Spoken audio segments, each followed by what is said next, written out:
Point number 3, this Dawah training program will not provide you with all the information, all the knowledge required for Dawah. Point number 4, it is not a knowledge-based program, but rather a technique-based training program. I would repeat, it's not a knowledge-based training program, but it is rather a technique-based training program. So even those people who are already full-time dais and maybe having sufficient knowledge would yet benefit because it is a technique-based program. We have had training programs only for graduates of University of Medina. All of them bachelors, some of them masters, some of them PhDs. But at the end of the program, they are multiple times more beneficial. They are multiple times more effective as compared to what they were, though they spent about 7 years, 8 years, 10 years, 15 years. The previous training programs I conducted, there were even PhDs from Medina University who did the training. They had the knowledge. But after the training, they were multiple times more effective in conveying the message of Islam. Point number 5. However, the basic bare minimal knowledge and understanding of Islam and other religions that is required during the initial stages of Dawah will be provided during the course of the training. The bare minimal. That means once you do the course, the knowledge given here would be the bare minimal. With that also you can do Dawah. But to excel, you will have to gain more knowledge. But the basics will be taught, inshallah. Point number 6. Sources of material for further knowledge will be provided. Point number 7. Special emphasis will be given to the following: techniques of public speaking, structure and content of Islamic talks, techniques of handling the question and answer session, and debating skills. Emphasis would be paid on these particular points. Point number 8. We expect all participants to become Islamic orators and give public talks on Islam and comparative religion at a local, national, or international level. We expect that each and every participant, after he finishes the training program, he would give Islamic talks at a local level, national, or international level. And if they are already involved in giving lectures at a local, national, or international level, inshallah, we expect them to be multiple times better. And I was observing, while you were giving your introductions, mashallah, the selection made by Brother Kaleem from the several hundred applications is alhamdulillah good. I was actually judging Kaleem that did he do a good job or not. So I told him before I started, so far it is good, alhamdulillah. One thing is that when you take an interview, you come to know something which is maybe shallow and something which is in-depth. So one judgment in interview is something which you can judge at a low level, but later on you realize that was superficial. The depth of that person you realize later on. So far I told him, alhamdulillah, it's a very good choice, alhamdulillah. Point number 9. We expect participants to become future trainers for Dawah training programs, inshallah. That besides you giving public lectures, we also expect you to become future trainers so that you could also produce or inshallah train more dais. As far as these first 9 points are concerned, does anyone have any query? Any questions regarding the objectives? The first 9 points we covered in the objectives. Does anyone have any questions regarding these objectives? Crystal clear? MashaAllah. When there are no questions, it means 2 things. Either everyone understood everything or didn't understand anything. So that we come to know later on. Inshallah. Yes, brother, you have some questions. Assalamu alaikum warahmatullah. My question is there any specific level of knowledge that we need to gain for this particular program that will make us effective da'is? If I understood your question correctly, that do you have to have certain level of knowledge to be effective da'is? The minimum, as I said, that dawah is a great field and no one can say that he has got all the knowledge, but the bare minimal required for a person would be covered in this course. Bare minimal means if you have this knowledge, yet mashallah you can convey the message of Islam to many people. And what are the basics we'll be discussing. So that's the reason when I talk about Christianity, I'll be talking about basics. When I talk about Hinduism, I'll be talking about basics. All this will be covered during that session. So what basic is required? Inshallah.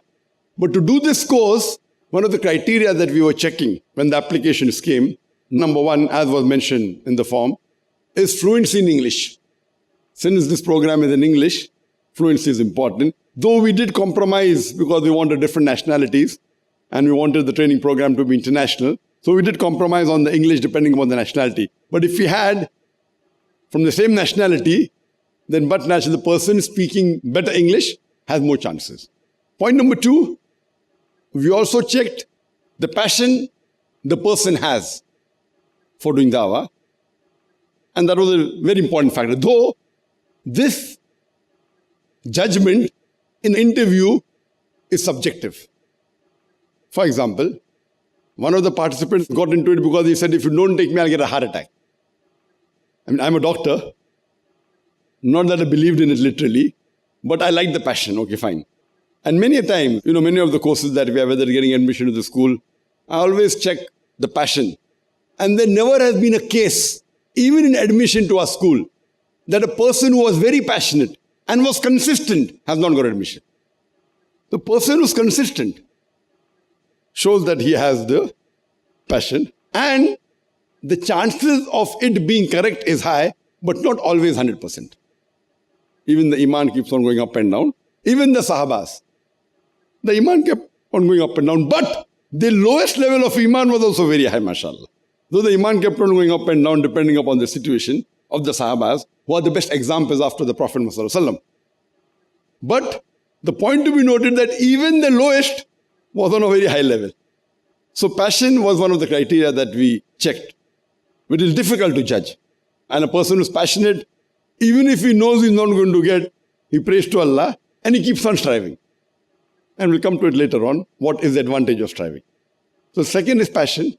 Third is the person having knowledge of Islam. If a person is already educated in the field of Islam, having a bachelor's degree from a very well-known Islamic institute, or a master's degree, or a PhD, that if he learns these things, the chances of him being effective is more. But if he has the degree, but is not passionate, then he would not qualify.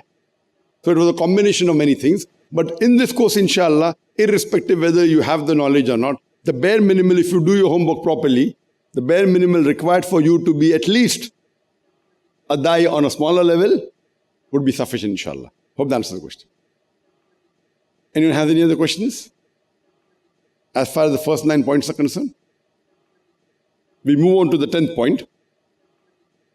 Besides preparing for Islamic public talks, this training will inshallah enhance the effectiveness of dawah on an individual level by giving you more self-confidence and correct techniques. That means though this program is targeted at techniques of public speaking skills on a high level, on a public level, it will indirectly also benefit you in one-to-one dawah. That does not mean because we are targeting speaking at a public level, while you're being trained for that, indirectly, even your one-to-one dawah will become effective. I mean, people normally tell that Zakir is specialized for non-Muslims. I do agree with them to a certain level, but not completely. Yes, I am specialized in Islam and comparative religion. I am specialized. He's specially meant for non-Muslims. No. The audience that I have, more are Muslims.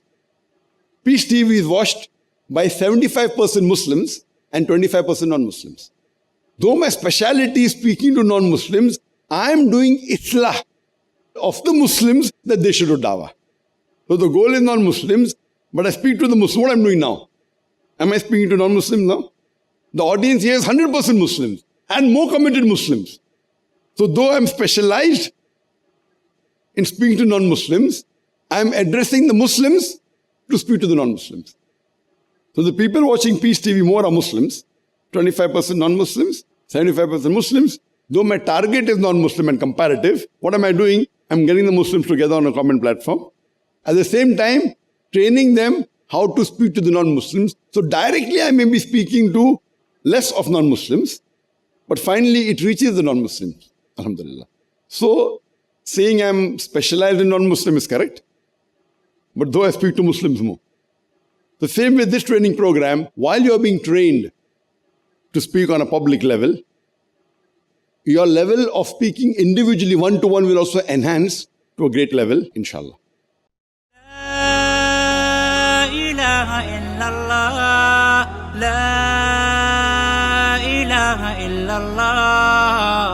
محمد رسول الله محمد رسول الله أرجو رضاك يا الله أنت الرحيم يا الله هبني عطاك يا الله أنت الكريم منك العطاء يا الله أنت العظيم يا الله فيك الرجاء يا الله أنت الحليم الرحمن الستار ملك الملك الغفار الوهاب المنان المتعال الرحمن الستار ملك الملك الغفار الوهاب المنان المتعال الرحمن الستار ملك الملك الغفار الوهاب المنان